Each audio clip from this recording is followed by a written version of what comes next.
Welcome to today's Healing Circle on with Dr. A.K. Dar, who's also Brigadier. It's a very special healing circle. As always, every healing circle is unique. Today we have Dr. A.K. Dar, who is an experienced oncologist specialized in bone marrow transplant and acute promyelocytic leukemia. Dr. Dhar has over 40 years of rich experience and have treated more than 30,000 patients. He pioneered the techniques of autologous transplant in India and has, to his credit, more than 70 bone marrow transplants. Dr. Dhar is currently the director at the Department of Medical Oncology in Fortis Medical Memorial Research Hospital in Gurgaon and has an illustrious career serving in army hospitals, including being the head of oncology division at Army Hospital, Delhi Cantonment. He also has the distinction of performing the first autologous transplant in the Indian history. Welcome, everyone. I am Dimple Parmar, host for your today's Healing Circle and CEO and co-founder of Zenonco.io and Levels Cancer. We help cancer patients in going through the journey of their cancer and how can we make their journey convenient and how can we guide them in their journey when they are diagnosed with cancer. So we'll start with a minute of silence and I will request Dr. Dhar to begin the circle. Thank you very much and thanks a lot for inviting me to this forum. Yes, Dr. Dhar. So we have queries around bone marrow transplant. So I think the way we will be doing this today's circle will be having a conversation around bone marrow transplant and also हमारे साथ में काफ़ी सारे लोग हैं जो इस आज के healing circle talks में हैं. So if there is any query, please ask the query. You can write in comments. I will speak it out for you, or you can request to unmute and I will unmute you and you can ask for the doctor directly. Before we begin, I would like to share guidelines of a healing circle. We treat each other with kindness and respect. We listen to each other with compassion and curiosity. We honor each other's unique way of healing and we don't presume to advise or fix or try to save each other. We trust each of us has guidance we need within us and we rely on the power of silence to access it. Thank you. So, Dr. Dhar, there are a few queries around it. And before we directly go on the question answers, can you please share about your journey as a doctor, your journey as working in the field of army, how it began and your overall crux of last so many decades of serving patients?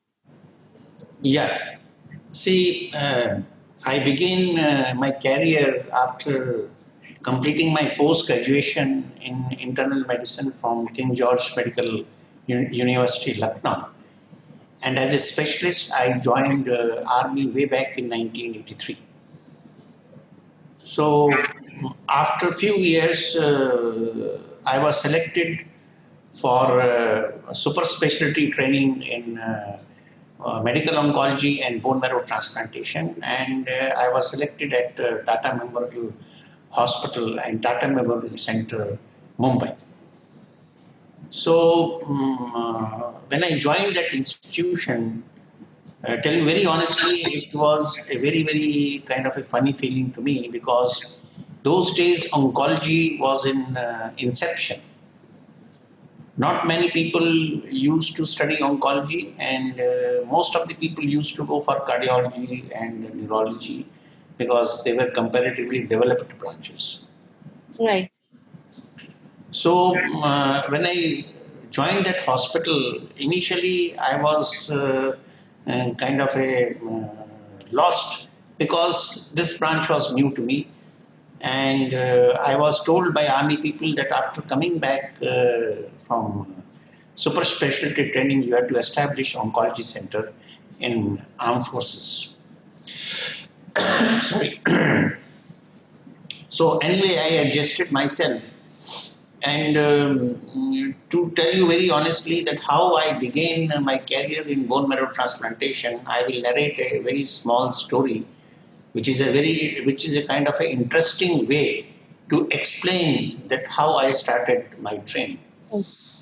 It was October 1992, that is exactly about 28 years back. We got a patient from Kashmir, Srinagar. She was a lady and doctor herself, and the husband was also a doctor. Mrs. Kaul, I still remember, her husband was Mr. D.L. Kaul. She was totally paralyzed. She was bedridden. She had urinary bladder was connected with a catheter. She was not even able to get up. When those people had told them that only hope of surviving is that you go to Tata Memorial Hospital, Mumbai. So she reached to us and we examined her and found that this lady was having multiple myeloma. Now, multiple myeloma is a kind of a bone cancer, and those days the treatment as compared to right now was very, very primitive. Anyway, we started the treatment and lady improved, and after 2 to 3 months of treatment, she started walking. And she went back home, continued treatment at Srinagar, and she came back to us in March 1993. I still remember the date, 12th March 1993, because that's a very famous date, or you all must be knowing. The Bombay Blast Day, the Mumbai Blast Day. Anyway, that time I did not know what was happening outside. And she came to my boss, and I was assisting my boss, and none other than Dr. Advani. And Dr. Advani said, "Look, Mrs. Kaul, you have recovered. And now the only chance of prolonging your life is that you kindly undergo a bone marrow transplantation." And he said, "Dr. Dhar," he used to call me Dhar, not Dhar. "Dr. Dhar, do a bone marrow transplantation." Now, I did not know what was bone marrow transplantation, and the lady did not know what was bone marrow transplantation. Dr. Advani had his chamber full of patients. So we came out of the chamber, and this lady started crying. She thought, and naturally, she thought that probably it was end of her life. Anyway, I tried to console her, but then since she was a Kashmiri and I'm also Kashmiri, I thought that I will take this lady to my home. My wife, she is a very, very good kind of a counselor. And being a Kashmiri in her own language, she will be able to console her and make her ready for bone marrow transplantation, but that was the only chance of survival. I hired a taxi. Those days it was out of my pocket, but still I hired a taxi and requested them to come to my house. And when we were traveling from Parel to, I used to live in Kolaba. We were traveling from Parel to Kolaba. I saw people running here and there with blood-stained clothes. A lot of destruction had already happened. And I did not understand what was going on, but when I reached home, my wife told me that this kind of a 12 or 13 blast has taken place. Anyway, my wife consoled her. She had a very good ability of counseling people. They had dinner with us and they left the place. And after that, Dr. Advani did not even tell me what is to be done. We were residents there and we studied how the bone marrow transplantation has to be done. And we did bone marrow transplantation in the month of August 1993. That is precisely after 5 months of initial counseling. And later on, I came to know this was the first bone marrow transplantation, autologous bone marrow transplantation done for disease of multiple myeloma in India. So after 6 months, the patient recovered. She went back home. Dr. Kaul, D.L. Kaul, he wrote me a letter, a very, very interesting letter. And he wrote me a sentence I still remember, that when death was everywhere in Mumbai, we were talking about life. That sentence, even after 27, 28 years, I still remember. And this lady survived 17 years after bone marrow transplantation. She settled her children and probably passed away in 2008 and 2009. Dr. Kaul is still alive. I'm in touch with him. I keep on talking to him. So this is, I don't know, this is a kind of a, probably it was a challenge for me, or it was something, Dr. Advani's remarks, or it was probably something for my, something for the patient, which made me to do this kind of take this kind of a step. And subsequently, I shifted over my career to bone marrow transplantation. That's how I started bone marrow transplantation. And the journey is very long, but I'll cut it into short. Is that after I came back to army, I told them that I can do bone marrow transplantation, but then they laughed at me. What is this? Because people did not know it. And it took me 7 years to convince them, and we established a bone marrow transplantation unit in Delhi and Pune in 1999. And subsequently, you can see over a period of time, I have established various bone marrow transplant centers. And right now, I am in Jaipur as director, medical director, and director of bone marrow transplant unit. And I'm going to start bone marrow transplantation here also. Wow. Thank you so much, Doctor, for sharing the amazing journey and the way your journey in bone marrow transplant began. It's wonderful to know that the lady could survive bone marrow transplant, could survive the disease, and was at ease later when she was able to see her children getting settled down, and then at the end she passed away peacefully. It's really amazing. That was your first case as well in bone marrow transplant, and it's really wonderful. Thank you so much for sharing that with all of us. Thank you. Doctor, can I request you to change your angle of your laptop slightly so that it comes in the center of the screen? Is it okay? Yeah, and also, can you please tilt the screen a bit? Down or up? Down. Perfect. Thank you. Yeah. Thank you. So, thank you so much, Doctor, for sharing that.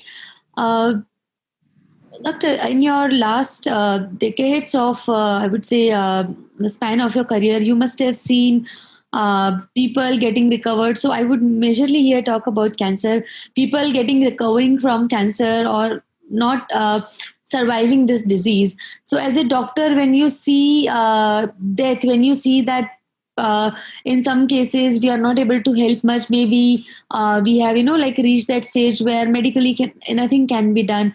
I have seen many doctors feeling really bad about it, that they are not able to help patients, not able to save that life.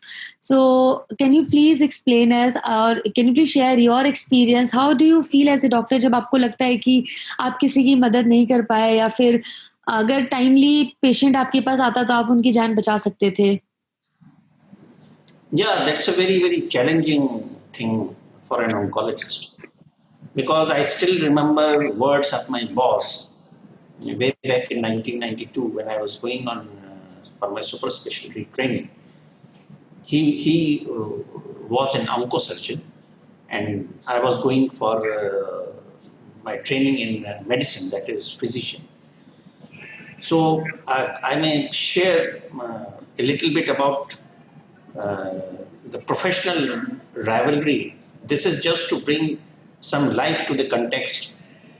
And he told an open my dining out speech. We have dining out in army. Once we leave the station, we are offered a meal by our colleagues and bosses.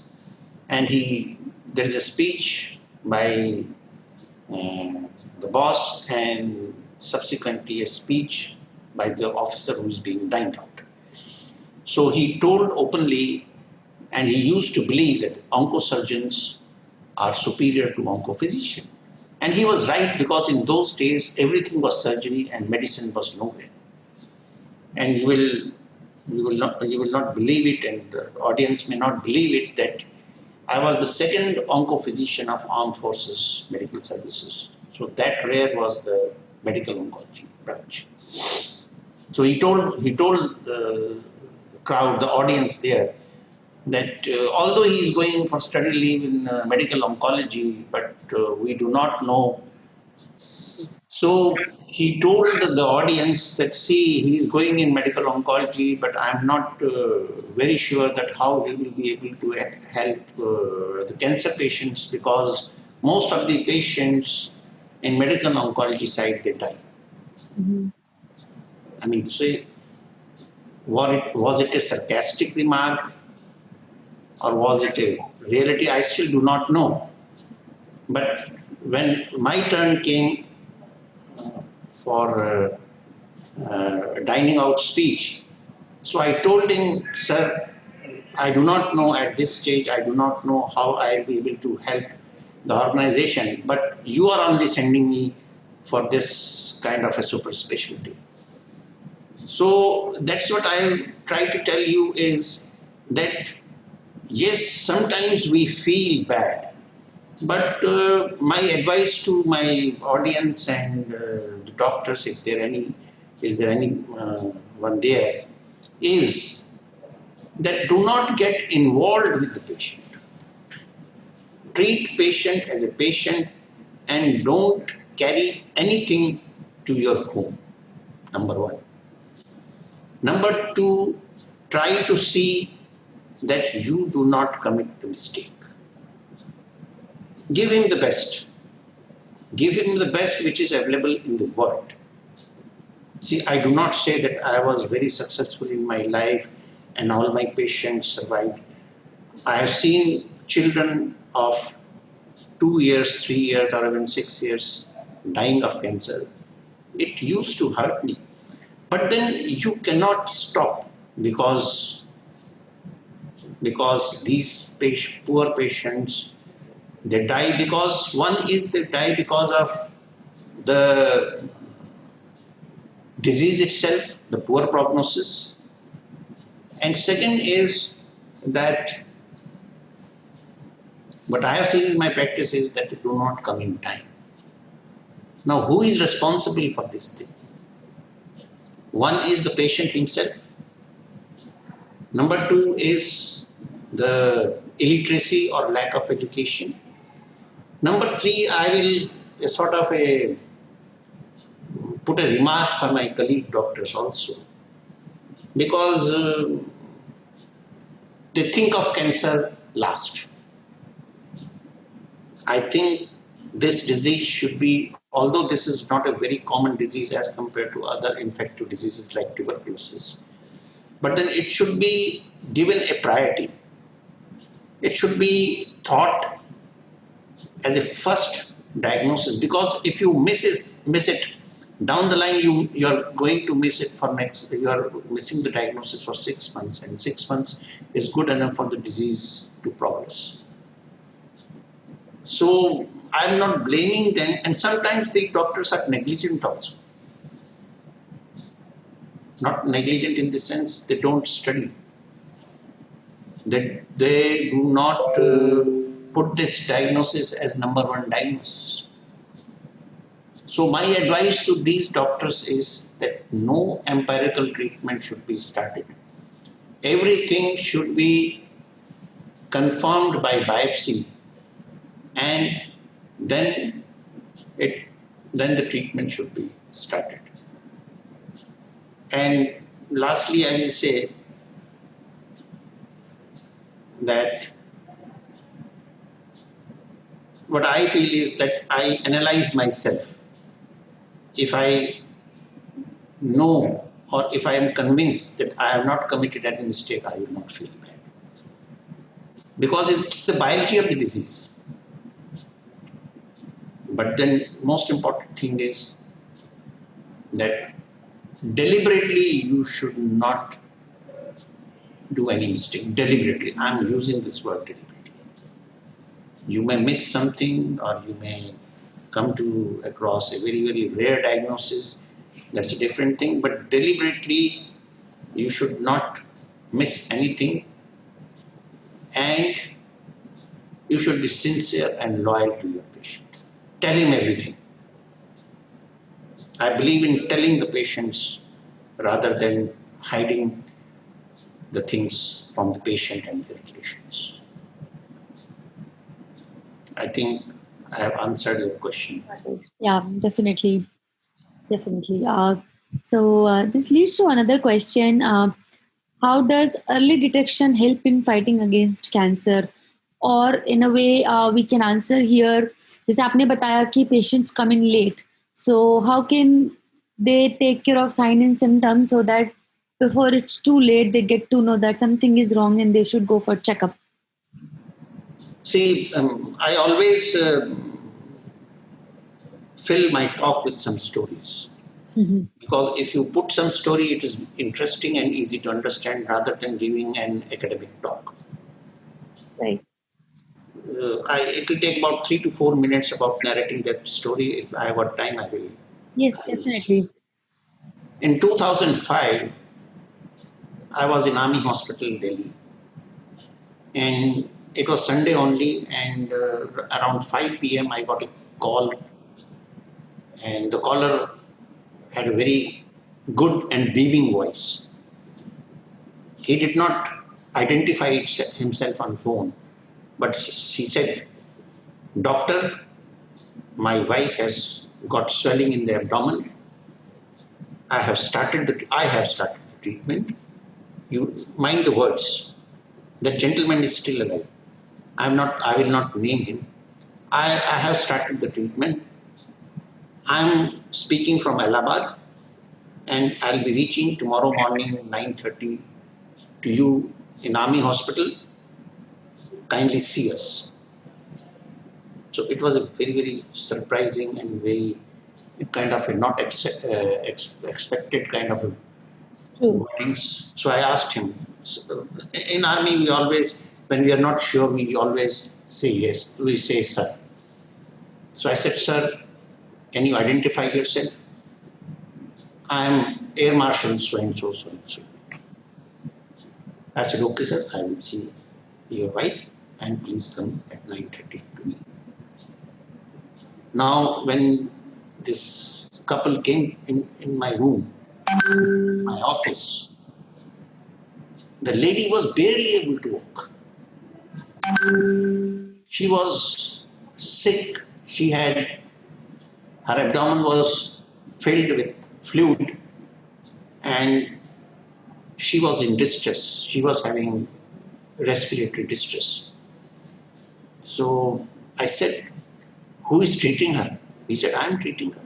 I am so and so, Air Marshal so and so. I have done this thing in homeopathy and this thing, and I am doing yoga and I am doing this and that, whatever you want to do." I said, "Sir, I feel that she has got cancer and she should be admitted immediately." He said, "No, you give some medicine, kindly confirm, and I am taking her home by evening." Anyway, there was a lot of discussion, and ultimately he agreed for admission. The lady was a gem of a lady. And she was in distress. We did her biopsy, and she had two cancers. One was breast and one was ovary. Anyway, we treated her, and she became all right, and subsequently she had a daughter who was young that time and subsequently got married in 2013, 2014. Now, breast cancer and ovarian cancer, whenever they are together, they are likely to be familiar. I mean to say, they are likely to go into daughters and offsprings. Right. So that time I had developed a good rapport with that gentleman. I told him, "Sir, your daughter is likely to get this cancer, 25% chances are there. Kindly get her investigated." What? And he got annoyed. And as usual, this kind of a reaction happens. So anyway, I kept on reminding him, he kept on postponing him. And 2015, I think 2015, the lady expired. The wife. And I left army by that time. I had left army and I was in Fortis Hospital, Gurgaon, as you rightly told us. 2017, I was sitting in my office and he again walked in. That time the daughter was married. And she said, "Look, doctor, you had told us correctly. My daughter has got breast cancer." Okay. So why I have told you this story is that if she was detected having breast cancer or chances of having breast cancer about 8-9 years back, the curative chance would have increased. That girl, that lady is still surviving. She has got 2-3 children right now. But I see is that she has got a painful experience of undergoing so many operations, undergoing chemotherapy. So I can reduce my talk in saying is that stage 1 cancer, the chances of recovery is around 90 to 95%. Stage 2, it comes down to 80%, and stage 3, 50 to 60%, and stage 4, it comes down to 25 to 30%. So that is the importance of detecting cancer at an early stage. Right. Right. Thank you for sharing that. Very important to do early diagnosis. Cost of treatment is low and chances of survivals are high. Chances, the most important thing is chances of survival is high. Plus, this kind of the whole family gets upset. Right. We have one question. Could you please ask doctor on my behalf for a woman post transplant how to get her period back post transplant? What are the chances of cycle naturally kick starting? You are asking me? Yes, yes. A member has messaged me personally that please ask doctor this on my behalf, that I have done the transplant and how to get periods back post transplant. Periods, Yeah. menstrual periods. Yes. Okay. What is her age? Um, I need to know 2-3 things before I can answer this question to you. One is what is her age? 27 years. 27 years. Second is what disease she is having, What disease she is having? for what she has undergone transplantation, and which kind of transplantation. Hodgkin's lymphoma, She must have undergone autologous transplantation. bone marrow transplant. Autologous. There are various kinds. Yes, I yes, tell yes, you the autologous. kinds of transplantation. Yeah. She must have undergone, as by my understanding, she must have undergone autologous bone marrow transplantation. Yes, autologous, and it's been 10 months since transplant. Okay. See, she has undergone high dose chemotherapy followed by autologous transplantation. Mm-hmm. So it will take some time. So if you got time, I can narrate one more story by which I think you should be able to understand it. Yes, please. There are chances that she may recover fully. And by this story, you will understand it. 96, 97, I was in Pune when a small girl, that time she was 11, 12 years old and studying in 8th standard. She came to me from a nearby town which is known as Khadakwasla. And her father was posted there and she was running fever. And ultimately she was diagnosed as a case of acute lymphoblastic leukemia. And she underwent chemotherapy, has undergone bone marrow transplantation. If next time you come to me and if we interact with each other, I can share a video of that girl now. Now she's 35 years old. Wow, definitely. Now that time she was 11 years old, 12. Now after that, she had a lot of complications, but she survived and she underwent bone marrow transplantation also. And the bone marrow transplantation was much of higher potency than this lady has right now, Hodgkin's kind of Hodgkin's lymphoma. Because acute leukemia, the kind of transplantation is more aggressive. And Hodgkin's lymphoma is of not that potency. No, now after that, She did her graduation, she did her post graduation, and she got married. And then presently she has got 3 children. So why I am telling you these things is that children can be only produced when menstrual cycles become regular. So these menstrual periods or menstrual cycle will become uh, will will become normal after some time, but about 25 to 30% people may not get it.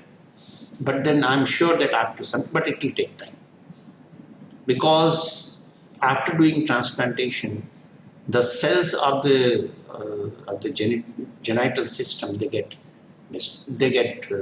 not exactly destroyed, but they are not of growth is not up to the mark. But after some time, after certain period of time, probably she may get menstrual period as time. And if she is not married, she should not think that something abnormal is going on. She should carry on with her normal activity and normal life. And this girl, when she was 13 years old, and those times the facilities were not there so much as it are today. But one thing I want to ask this lady is she married or not?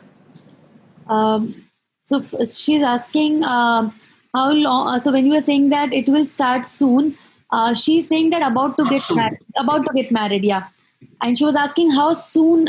What is the duration when it will start, or what can I do to start it? I think it's a natural process. It will come back, but it will take some time. And number two, I'm asking is that her fertility has been preserved or not. Okay. Fertility preservation means that preservation of the ovum No, or it ova has has not been been done or not. observed. Anyway, it should have been done. Mhm. But nothing to worry. It's not that the chances are nil. Some chances are there. She will get her menstrual period back, but it's not 100% either way, Mhm. right? So she should wait. Over a period of time, she should wait. And meanwhile, she should carry on her normal activities. Got it. So she was asking, is it few weeks or months or years? How long should I wait? Madam, this is I think if she can write to me, I mail will it to connect. me, Yeah, because I'll it may connect. become personal Right. and I do not want to discuss openly this issue. My mail is with you. Yeah, She can write me a mail and we can be on a doctor-patient relationship, or maybe as a friends, we can, right. I will keep on writing. She's saying it's perfect. That will be better actually. That will be better. Yeah, thank But then such kind of a patient, they should not worry. I've given you the example who had a very extensive disease, underwent very aggressive chemotherapy. Then she completed her study, got married. Now 3 children, all 3 daughters. So it's very heartening to see such kind of results. you. Right. Great. So we have another question from Pranav Basu. Dr. Dhar, amazing, inspiring, humanistic journey to treat cancer patients of cancer. His query is: cancer patient bears the shooting expenses, and many patients below poverty line. You, the leading oncologist, how can you resolve the burning issues in our country, or how? What advice you would want to give for those who are not able to get the treatment because of financial concerns? Yeah. See, you'll be surprised to know. Again, I'm attaching it to this. Your question is to a small kind of a example or a story, because it's easy to understand. You'll be surprised to know that I am speaking right now from my office. I have got this office open today, and the reason is that I want to. I was working on ways to cut down the price of cancer treatment. Just before when you rang me up, that are you ready for this talk? I was making a PowerPoint presentation. I had to convince my doctor colleagues. See, why I am telling you this thing is that in army hospital, when I was in army, the transplant I used to do, it costed me 2 lakhs, 3 lakhs, or sometimes 4 to 5 lakhs only. Same kind of a transplant happening outside in a commercial hospital is between 20 to 25 lakhs. So, in a very simple way, we can say that we have to rely on generics, Right. generic drugs. You see, you will understand by this small example is that a strip of paracetamol, simple paracetamol, generic, costs you 2 rupees some paisa. Same kind of a Calpol, which is a brand, which is not generic, will cost you 11 rupees. So 5 to 6 times. So the most important thing is that we have to use generics. You cannot do it. It is my responsibility, our doctor's responsibility to practice generics. The second remedy of this getting expensive treatment or reducing the cost of cancer treatment is that I will tell my colleagues to save 5 rupees per day for himself. 5 rupees is not a very big amount. It becomes 150 rupees per month. 12 months it becomes 1800 rupees. Kindly do insurance for all. Right. Kindly do insurance for all. Mm-hmm. And once you are insured, at least some amount can be utilized on this kind of a cancer treatment. And third thing is that kindly do not, I have worked in all kinds of hospital. I worked in army hospital, defense hospital, government hospital, industrialized hospital, corporate hospital. Every hospital I have worked. Charity hospital. Kindly do not go to these 5-star hospitals, 7-star hospitals. Please do not go to these hospitals. And I will be requiring support of you, ma'am, and my audience is that whatever, actually my work will go unpublished if I do not get your support. I'm trying to make remedies for getting lower cost treatment or genuine cost treatment for cancer patients. Wow. So we have to make such protocols, such medicines, which is person with limited income, they can afford the treatment. Right. Wow. We have another question on the same lines. For cancer patients, do you recommend any insurance before, during, or after cancer? Pardon, madam? Um, there is another question on the same for cancer patients or cancer survivors. Do you recommend any insurance before, during, and after cancer treatment is over? Insurance or assurance? Insurance. Insurance, yeah. Insurance means? Sometimes we do get requests that because I had cancer, I am not getting insurance, the premium is very high, or because the chances of relapse are high, insurance नहीं मिल रहा है मुझे. तो हमें query frequently आती है कि cancer तो हो गया है अभी और इंश्योरेंस नहीं है हमारे पास में, अब ले सकते हैं क्या insurance? Yeah, that is a very big problem. See, once you get cancer or you cross 60 years of age or 65 years of age, these people, they usually do not give insurance. They will not give you. So we have to this is a very good question and a very new subject, and I have to think on that. Yeah. But in practical life, I am seeing every day, once you get cancer, then nobody will insure you Right. for that. Right. Okay. Thank you. We have one question from Vikas Ranjan, who is taking chemotherapy currently, and probably he's saying, I have written his question on chat as well, probably having bone marrow suppression as my platelets and blood counts drop after chemo session. It takes 3 to 4 weeks to normalize. Please suggest how it can be improved. After the chemo sessions, to not to have drop in blood counts. Yeah.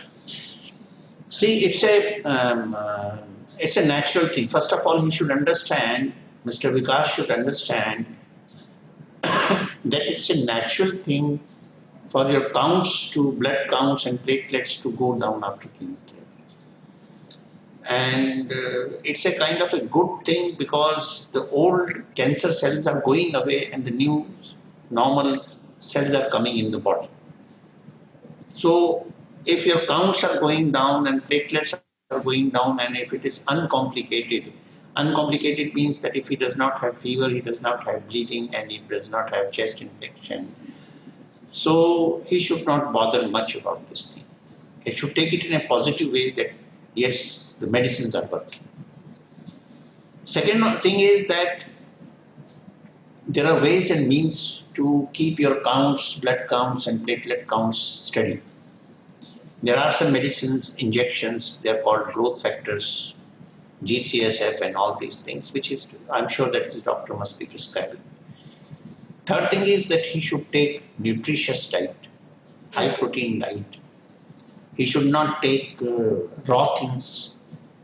He should not eat outside, because once he starts doing that, chances of infection becomes very high during this low count period.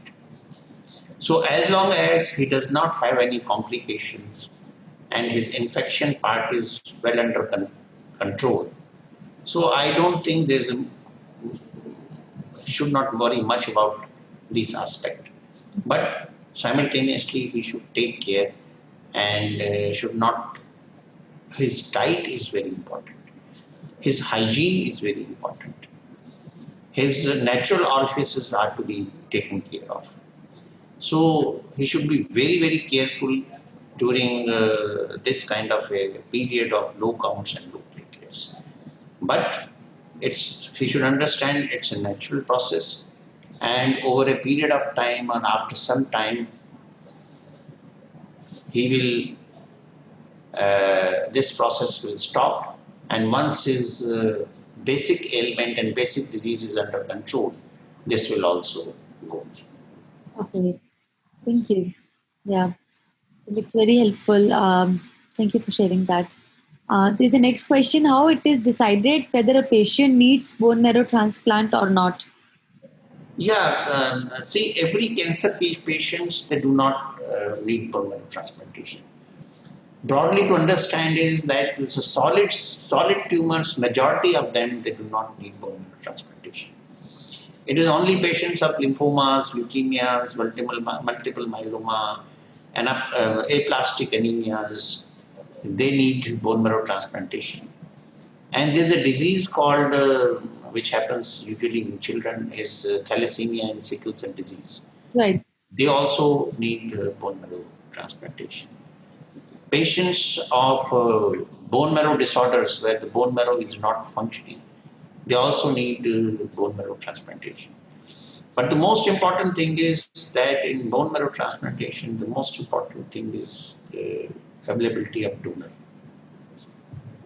Autologous, there is no problem. But in allogenic transplantation, where we have to have a donor from either a sibling or from other batch, that is the issue. Okay. And how can people find right donor for them? Yeah, I was expecting that question, and again, I will answer this question with a small story. Mm-hmm. This was 2014. I was working in Fortis Hospital, Gurgaon, FMRI Gurgaon, and I got a patient from Russia. I think he was from Kazakhstan. Sorry, he was from Kazakhstan, and he had acute leukemia. He was the only child, and he initially went to Germany, and the government was sponsoring him, so he could afford treatment anywhere in the world. So he went to Germany, where the treatment he found was not satisfactory because his disease came back after the treatment.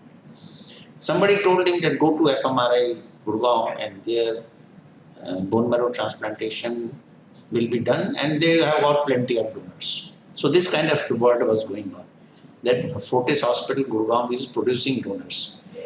So he came to our hospital, and after 1 month of treatment, suddenly this boy, he was a 21 years old boy. he asked me, where is my donor? So I was very surprised because this question never came up. Yeah. So I told him that, see, we do not have donor and you have to give us donor because donor is always given by the patient party. Doctors and hospitals, they do not provide patients. So the mother and the son, they started shouting and they created scene. And the matter went to the government. The government intervened. And then I was, in fact, forced to search a donor for him. And there is a agency which is called NMDP, which is USA-based agency. It is, the full form is National Marrow Donor Program, NMDP. So I wrote to him, I got his HLA typing done and I wrote to them that this is the boy who has got relapsed blood cancer and he needs urgent bone marrow transplantation. Kindly help. Within 24 hours, I got the answer. And I got at least list of 105 donors where ranging from 100% match to 90% to 80% to 70% donor. Anyway, we selected one donor and money was not a constraint for him. And this donor was a lady, 35 years old lady, and she was located in Poland. So after consulting the patient party, the mother and the son, I went ahead and told them to go ahead for taking out the graft. The procedure is we take out the stem cells from blood and we preserve it and then transport it. So the process started in the month of June and ultimately the stem cells were collected in the month of October. I still remember date 25th of October 2014. And this graft was transported by air by Blue Dart from Poland to Fortis, Gurgaon, and we transplanted this patient. So this is, and this patient recovered subsequently. We had a very good recovery. So this is called MUD, that is matched unrelated donor transplant. One is matched related, that means your brother, sister, or your relation. Second is matched unrelated donor transplant. That means matching is there, but the donor is not related to you. Donor is unknown. Third is haplo, where if you do not get unrelated donor and it is expensive also, then either the parents or the siblings who are not matched, they can give their stem cells for bone marrow transplantation. And then fourth is autologous when you give your. So one is autologous when you share your own stem cells. Second is matched, related, when sibling is there, brother, sister is there. Third is haplo. Haplo means when your parents, they are not fully matched, but they can give their stem cell for transplantation. And fourth is umbilical cord stem cell transplantation. You must have seen that we collect stem cells from umbilical cord also. So this is the kind of transplantation. Got it. Thank you so much for the information. There's a question.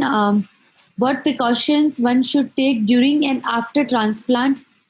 Disease is classical Hodgkin lymphoma. Age is 35 years and stage is 2B. So how is the patient right now? Patient is okay. So why they want to know about transplantation? 2B, has somebody suggested for transplantation? Yes, they have been suggested. Okay. And the disease is under control or disease is, has come back? Is it a case of relapse? Growing. Pardon? It has come back.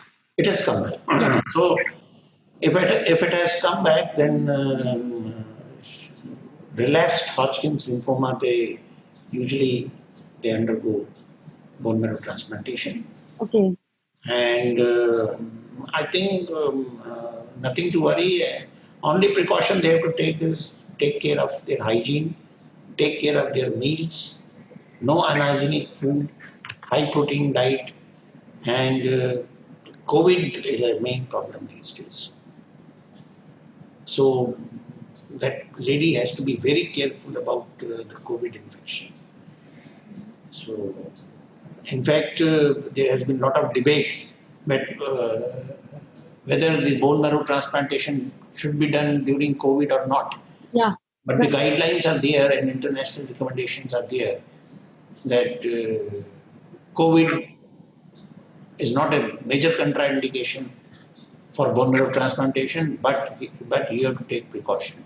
The transplant unit has to take precaution that COVID should not track in into the bone marrow transplant unit.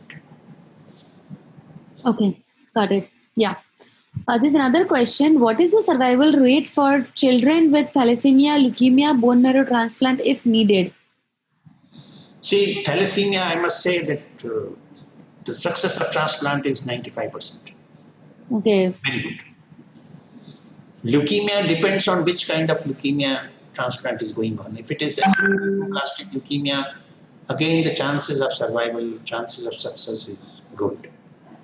But if it is acute myeloid leukemia, then I don't say that the chances are bad, but relatively less. So thalassemia number one, top 95%, followed by acute lymphoblastic leukemia, and then acute myeloid leukemia. Okay, got it. And is there any age limitation for bone marrow transplant? Yeah, we do not do bone marrow transplantation after 60 years of age. Okay. But there are certain diseases like multiple myeloma, we have increased the range up to 70 years of age. So again, it depends on the type of transplantation. If it is not a very aggressive transplant, you have to see the patient organ function. If the organs are fit, patient is fit, you can do up to 60, 65 years of age. After 70, it becomes difficult. Okay, got it. And there is another question. What diet should be followed after bone marrow transplant? Diet, madam, it should be, patient should be very careful. He should not take raw things. Right. There are certain fruits which are totally forbidden, like apple, grapes. Thin skin. Basic idea ये है कि जिस fruit का छिलका मोटा होता है, like banana, oranges, coconut, Okay. That they are safe.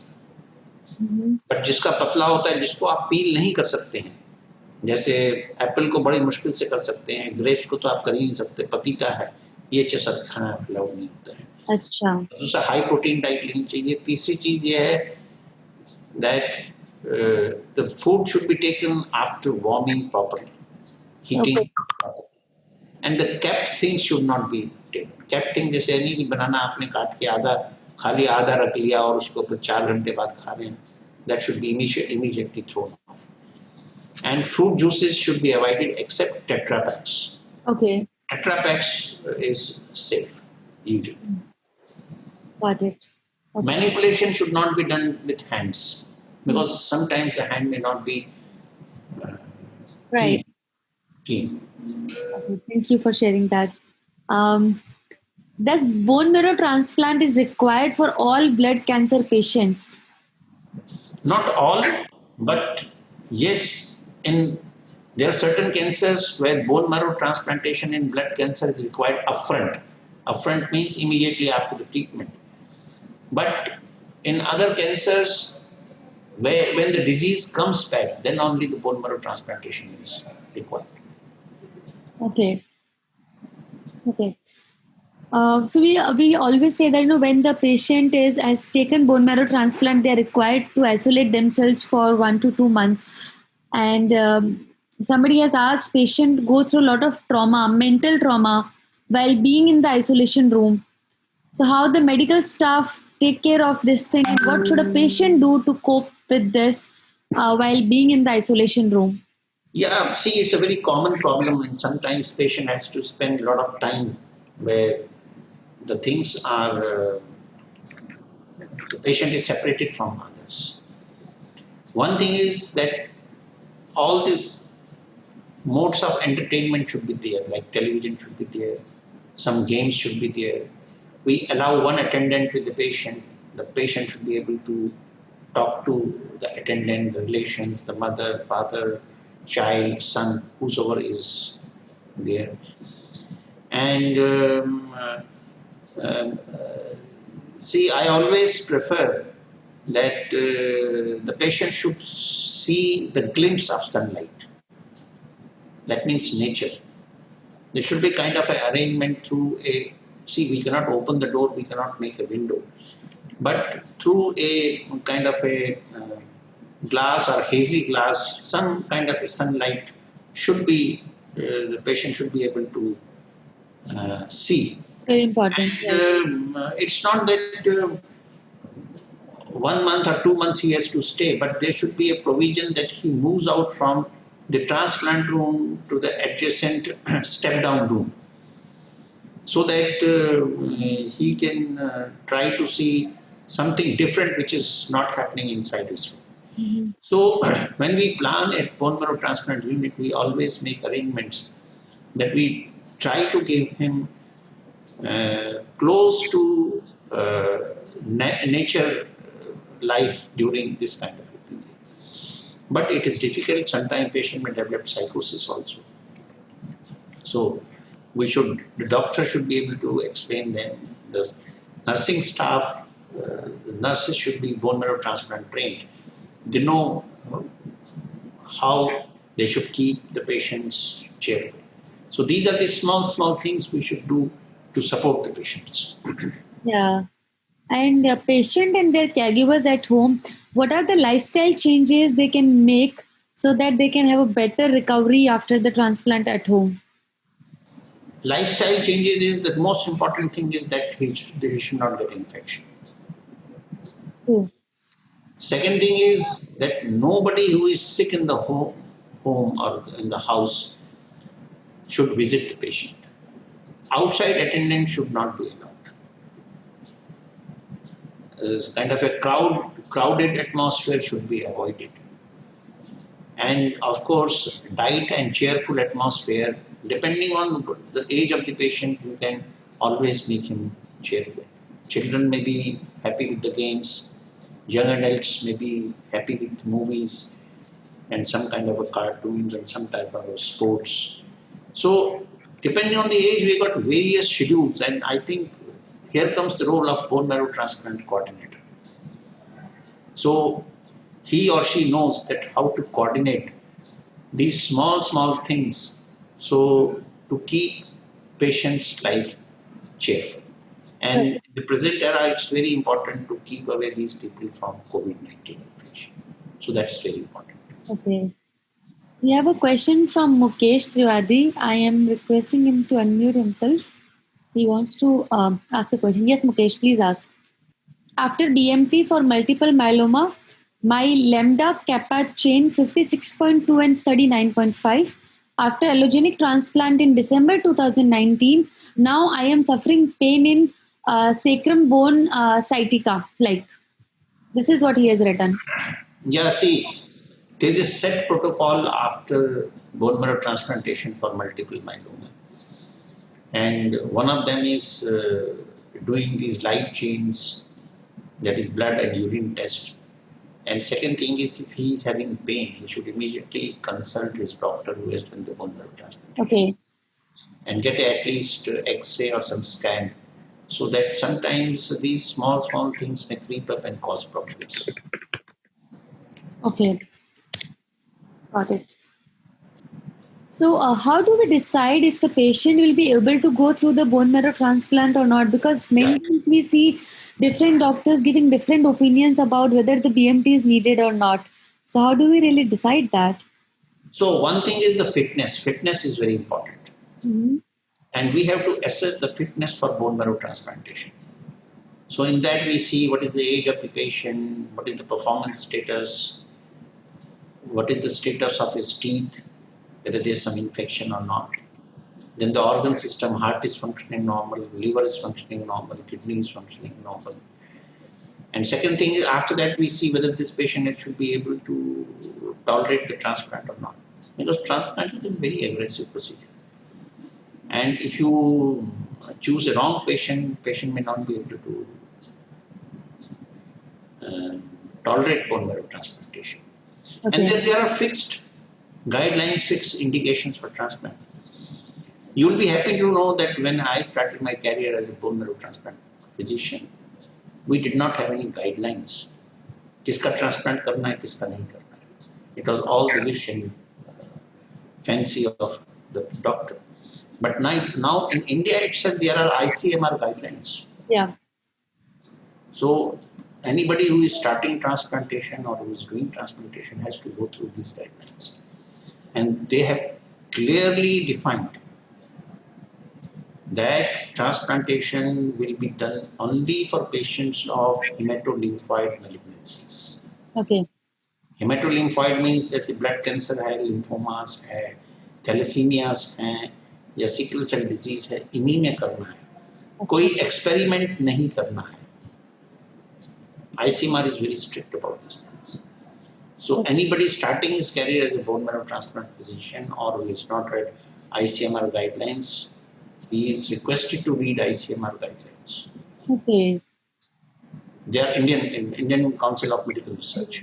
That's very helpful because ये question बहुत बार आता है कि different doctors, different opinions, समझ में नहीं आ रहा है क्या करें. So I'm sure it's gonna be very helpful for everyone. Overlap तो होंगे, but then try to fit into the clear-cut guidelines. Right. Okay. So if I am a donor and if I am donating, what are the precautions which I should take after donating bone marrow? See, these days, when I started my career, those days we used to take out bone marrow. But now we do not take out bone marrow. Now we take out stem cells which are taken out from blood. Right? So it is like taking out platelets only. That's all. The only thing is, you should be well nourished. Your diet should be okay. You should be fit to donate stem cells, which is the responsibility of the doctor who is doing it to tell you whether you are fit or not. Mm-hmm. And your age should not be more than 50 years of age. I take it as 55 years. Okay. If you are more than 55 years of age, then you should not donate. Because if you donate, one is that you may not be able to give the required quantity of stem cells. Second thing is your stem cells may not be as potent as it is required. Okay, got it. Okay. So, can a cancer survivor donate blood, especially blood cancer survivors? Can they also donate? Yeah, if he is in remission, he can donate. Okay. If he is in remission, if there is no disease, he is free of disease. Somebody has asked, Vikas Ji, sir, may I know where are you currently posted? Or some CH. No. See, I was in Army Hospital RNR and I took premature retirement in 2011. And right now I am in Jaipur at Bhagwan Mahavir Cancer Hospital. It's a trust hospital and I have been called here to establish a bone marrow transplant unit. Okay. Wait, so Bhagwan Mahavir Hospital I have seen every day for 4 years when I was studying at MNIT Jaipur. That was right in front of our college. Okay. In front of Bhagwan Mahavir, there is MREC, MNIT Jaipur College. So that's where I studied, did my undergraduation. So know a lot about that hospital. Yeah. There's a question, what are the general body checkups tests can be done through regularly? Yeah, that's very important. See, every day the science is progressing and there are NCCN guidelines. There are certain guidelines which is age-wise. Like if you become 30 years of age, as a screening for cancer, these tests should be done.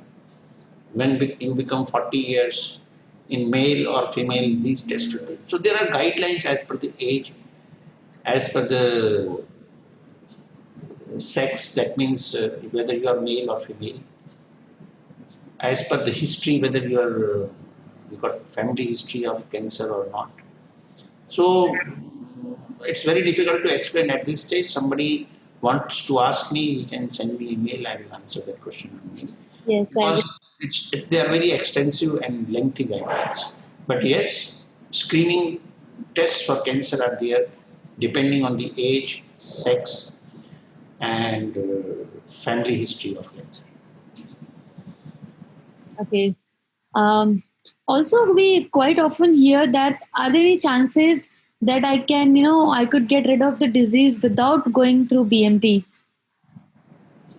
No, madam, BMT is not required in all cancer. One must understand. Number two is that if BMT is required and the indications are clear cut, then chances of survival with BMT and without BMT has to be weighed. If there is only 5 to 10% of difference, I will not advise it. But if there is a major difference, patient is young, and as I told you about this girl, she survived because she underwent all this kind of treatment. Right. So that the treating physician has to weigh the chances of survival with BMT or without BMT. And you have to tell the patient in a very, very clear-cut language, see, the chances of survival without BMT is this much and chances of survival with BMT is this much. Now you tell us whether you want to go undergo transplant or not. You can only be the advisor to the patient. Don't force the patient. These days, the legal issues are so much that you never force the treatment to the patient, but make him understand. Yeah. And we will start doing it under audio-visual guidance. Mm-hmm. Everything will be recorded. Okay. So we have to tell the patient, see, if you do not undergo BMT, the chances of survival, roughly, you cannot calculate anybody's life. But you can tell them, see, these are the chances and these are the chances that without BMT, what will happen. Mm-hmm. So, Dr. Dhar, you must have seen many patients when you broke the news that they might have to go for BMT. Different patients react different to that. They are not mentally, physically ready to do that. So, if there are patients who are listening to this and if they are also in the similar situation, what would you recommend to them? See, I told you example of Mrs. Kaur. So at that moment, I thought that I was incapable of counseling her for BMT. But here comes the role of BMT counselor or BMT coordinator. So he or she has to lady is a better coordinator or counselor. Mm-hmm. That is what I have seen. My wife's example, and Sunita Dhar, she was able to convince that lady. And you know, when they were talking, they did not know what they were talking. I also did not understand what they were talking, Right. but she got convinced. It's a fact of life. Wow. Only you have to give a soothing atmosphere to the patient. Right. The treatment is secondary. Mm-hmm. Make a soothing atmosphere, the surroundings, the ambience, your reaction, your behavior with the patient is very important. Okay. Yeah. It's very important. Thank you for the insights. Last few questions, Dr. Dar. Uh, what would be not just related to bone marrow, but in general about this dreadful disease such as cancer? And we all know that when it is especially third or fourth stage, or even if there is a recurrence, the chances of survival reduces. So, how would you or what would you advise to cancer patients to like to give them hope, like okay, maybe the chances of survival are low but it's not impossible? So what will be those words for cancer patients from you? See, my way of working is that you should talk in a way that he or she should not lose hope. That's all. Mhm. Number two, give them, highlight the positivity more as compared to negativity. Mhm. That's very important. But you must tell everything to the relations and attendants. See, I have seen with my experiences that ultimately you have to answer to the attendants and relations. Patient will not bother you. If he has become all right, he will not ask you. If unfortunately he passes away, then the relations are only left. Attendants are only left. So take everything in writing, but give a lot of hope and positivity to the patient. Tell him only the positive things. But the attendant should know each and everything and take it in writing. Yeah. Many times we face situations where caregiver says that it's cancer or it is last stage cancer and हमें अपने patient को नहीं बताना है. But we don't know whether we need to tell patient or not. But caregivers are scared that my mom will not be able to take it, my grandparents will not be able to take it. So what would you recommend? Should we inform patients what they are going through or should we not? See, I leave it to the patient party. I will tell them, okay, if you do not want that I should disclose it to the patient, but I will tell each and everything to you. Okay. So I leave that decision to the patient party. If they say, kindly do not tell the patient, I will take it in writing from them that I have been told that these things should not be communicated, so I am not communicating to the patient. Because ultimately it is the patient who is going to ask you कि मेरे बाल उड़ गए आपने क्यों उड़ा दिए, कौन सा ट्रीटमेंट चल रहा था? Right. Right? So that is, you have to balance the situation. Right. Okay. There's a question from Mukesh, who complained about pain of sciatica. How many chemo cycles required after BMT? See, it is not chemotherapy, but it is the maintenance. Some kind of a maintenance will be required. Either it will be form of bortezomib or lenalidomide, some tablets. So it will be required. Mm-hmm. Maybe for 2 years or something. Maintenance therapy is required in multiple. Okay. Got it. Okay.